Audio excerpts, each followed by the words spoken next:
Hai hai hai. Selamat datang kembali di channel Min Donghua. Kali ini kita akan melanjutkan cerita Donghua, Battle Troop di Heaven.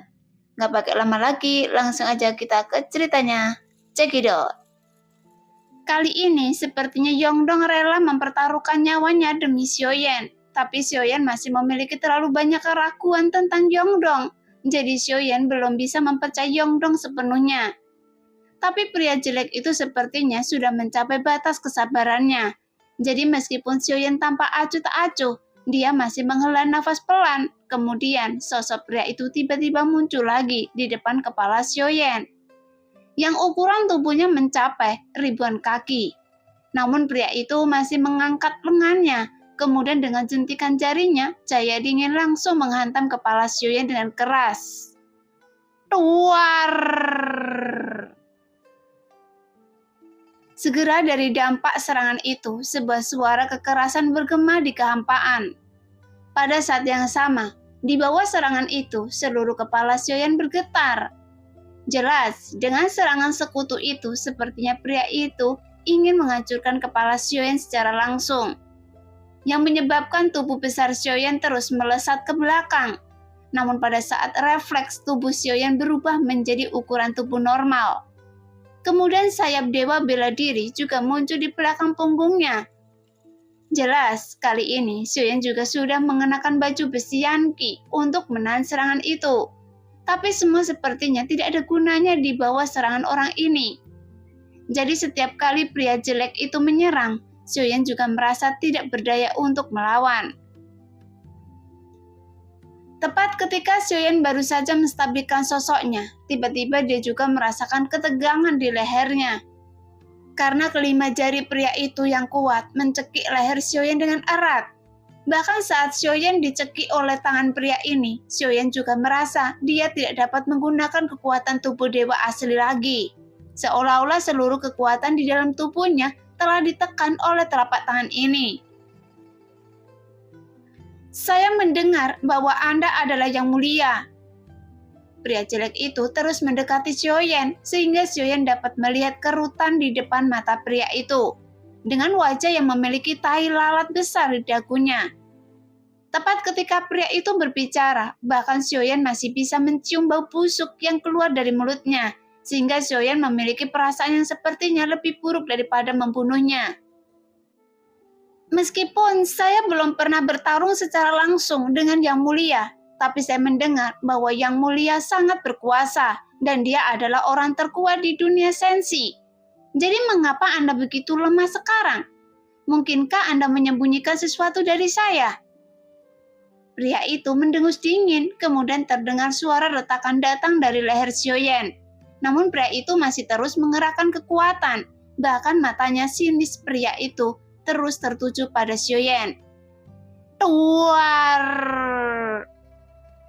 Saat pria itu melihat Xiaoyan tidak menjawab, pria itu mengayunkan tangannya lagi dan langsung menghantam perut Xiaoyan.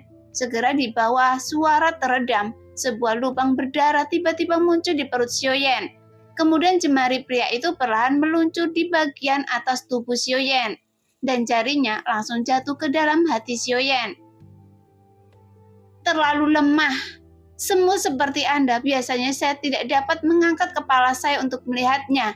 Jadi jika saya membunuh Anda akan membuat saya terlihat kejam. Hanya saja setiap orang memiliki takdirnya masing-masing. Jadi Anda akan lebih mudah untuk mati. Tepat ketika suara pria itu jatuh, tiba-tiba ada fluktuasi kuat di ujung jari yang menempel di dada Xiaoyan dan dengan cepat mengembun. Karena saat Xiaoyan itu hendak menembus hati Xiaoyan secara langsung, tiba-tiba telapak tangan Xiaoyan perlahan terangkat dan langsung meraih jari-jari pria yang menempel di dadanya. Kemudian perlahan-lahan berikan kekuatan yang besar. Kemudian Xiaoyan dengan paksa membuka jari yang menunjuk ke jantungnya. Sekarang mata Xiaoyan penuh semangat juang. Jelas dalam situasi ini Xiaoyan tidak memiliki jalan lain. Selain Xiaoyan hanya bisa menggunakan kekuatan keberuntungan Dewa Iblis Abadi. Dan bagaimanapun, dua keberuntungan dari Dewa Iblis Abadi sebelumnya telah membantu Xiaoyan melenyapkan dua orang kuat di keabadian para dewa dalam pertarungan sebelumnya.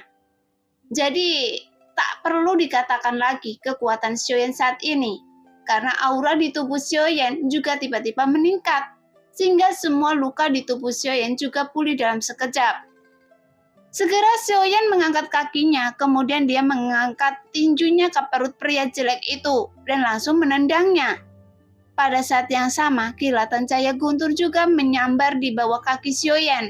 Kemudian dia mengejar pria itu yang tertembak ke belakang. Duar! Dua kepalan tangan dengan cahaya keemasan langsung menghantam pria jelek itu lagi, sehingga membuat suara teredam bergema lagi dan seluruh tubuh pria itu juga terdistorsi. Sepertinya ada banyak tulang yang patah di tubuhnya saat dia di udara. Tepat ketika terdengar suara klik di bawah tinju Xiaoyan, pria itu juga cukup terkejut. Namun dia juga dapat pulih dalam sekejap. Tepat ketika menghadapi serangan gila-gilaan dari Xiaoyan, tiba-tiba pria itu benar-benar mengangkat tinjunya yang menyebabkan angin menderu. Saat kedua tinju bertabrakan, kemudian dengar suara teredam dari udara. Menarik!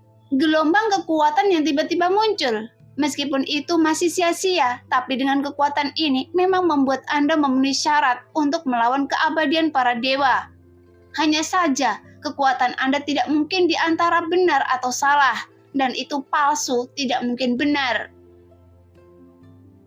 Setelah pria jelek itu selesai berbicara, meskipun kecepatan pukulannya sedikit lebih lambat dari tinju Xiaoyan, bahkan jika beberapa tinju Xiaoyan menghantamnya, namun serangan Xiaoyan masih tidak menimbulkan kerugian yang berarti baginya. Seolah-olah serangan Xiaoyan mengenai bola kapas. Bagaimanapun, Xiaoyan tidak tahu kekuatan seperti apa yang dimiliki pria itu. Sekarang Xiaoyan hanya merasa bahwa Xiaoyan memiliki kekuatan untuk bertarung melawannya. Hanya saja dalam pertarungan kali ini jelas berbeda. Saat Xiaoyan bertarung melawan keabadian para dewa sebelumnya, bagaimanapun orang di depan Xiaoyan ini jelas tidak sebanding dengan Wan Ji dan Neng Yo. Karena kepercayaan diri pada dirinya sendiri sama sekali tidak buta. Hanya karena kekuatan absolutnya, dia berani mendominasi dan mengenai ledakan kekuatan Xiaoyan yang tiba-tiba. Tapi sepertinya pihak lain tidak terkejut sama sekali. Sudah siap. Sepertinya Anda tidak terlalu ahli dalam menggunakan kekuatan dewa asli. Jadi tubuh dewa asli ini pasti baru saja diambil belum lama ini, kan? Kata pria jelek itu sambil menerima serangan Xiaoyan. Meskipun sekarang Xiaoyan menggunakan 82 pukulan para dewa, tapi semuanya diblokir oleh pria itu dengan menggunakan kedua tinjunya, sehingga Xiaoyan tidak mendapatkan keuntungan sama sekali. Tampaknya kekuatan dewa asli yang dapat mendominasi di antara keabadian kaisar, tapi begitu tak tertahankan di hadapan keabadian para dewa ini. Tapi yang jelas, saat Xiaoyan melawan Neng Yo, waktu dan segala sesuatunya berakhir tidak seperti ini. Setidaknya kekuatan tubuh fisik Xiaoyan masih menjadi satu-satunya yang mendominasi. Tapi ketika Xiaoyan sampai di depan pria itu, seolah-olah kekuatan tubuh fisik dewa asli telah hancur total. Senior, apa maksud Anda dengan ini? Pasti ada alasan untuk membunuh orang. Lagi pula saya tidak mengenali senior. Xiaoyan bertanya lagi sebelum mengambil tindakan. Namun pria itu hanya tersenyum pada Xiaoyan dan tidak menjawab. Setelah Xiaoyan diintegrasi pria jelek itu, tiba-tiba pria itu meningkatkan kecepatan tinjunya yang membuat Xiaoyan dengan cepat ditekan.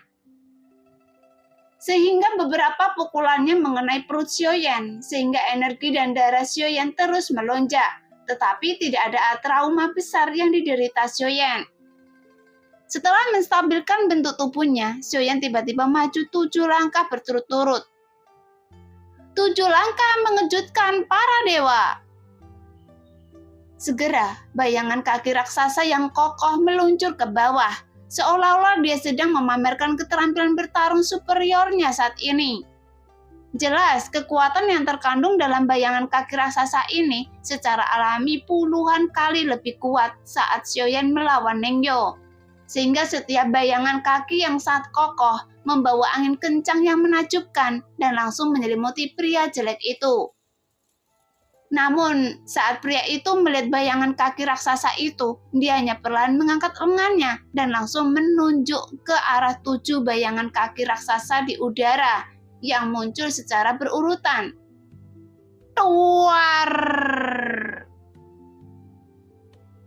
Segera, di bawah serangan jari pria itu, 7 langkah mengejutkan para dewa Xiaoyan belum jatuh, benar-benar meledak hancur berkeping-keping dan menghilang. Semuanya sia-sia, tetapi Anda tidak memahami keabadian para dewa. Bahkan dengan kekuatan sekuat itu, saya tidak bisa melepaskannya, karena itu hanya cukup untuk berurusan dengan keabadian para dewa yang seperti sampah lainnya. Tapi bagi saya, kemampuan bertarung Anda tidak ada yang bisa mendekati saya. Pria itu memandang Xiaoyan dengan sangat meremehkan. Dia bahkan menggoyangkan jarinya ke arah Xiaoyan, sehingga Xiaoyan merasakan penghinaan yang sudah lama tidak dia rasakan. Itu terlalu sombong, orang yang menghancurkan semua makhluk hidup. Berhentilah berpura-pura, beri dia pelajaran dengan cepat, dan tunjukkan padanya beberapa warna. Jin Huashen tampaknya lebih cemas daripada Xiaoyan. Menyaksikan Xiaoyan dipukuli dan diejek, dia berkata dengan bingung. Orang ini hanya level kedua keabadian para dewa, jadi bukan apa-apa. Jawab Xiaoyan dengan mata suram saat ini, karena meskipun serangannya barusan bukanlah usaha habis-habisan, hanya di antara konfrontasi antara kedua belah pihak, Xiaoyan masih merasakan ketidakberdayaan yang mendalam. Adapun peningkatan yang dibawa ke Xiaoyan oleh keberuntungan Dewa Iblis Abadi, itu masih terus berlanjut. Tapi seperti yang dikatakan pria itu, Xiaoyan tidak tahu bagaimana menggunakan kekuatan yang melonjak ini. Su Xingzi mengingatkan saya pada sesuatu lagi. Jadi saya akan memberitahu Anda, saya akan membunuh Anda dengan 1 jari. Kata pria itu dengan dingin. Nah, demikianlah cerita hari ini. Terima kasih yang sudah menonton video Min sampai selesai. Sampai jumpa di video selanjutnya. Bye-bye.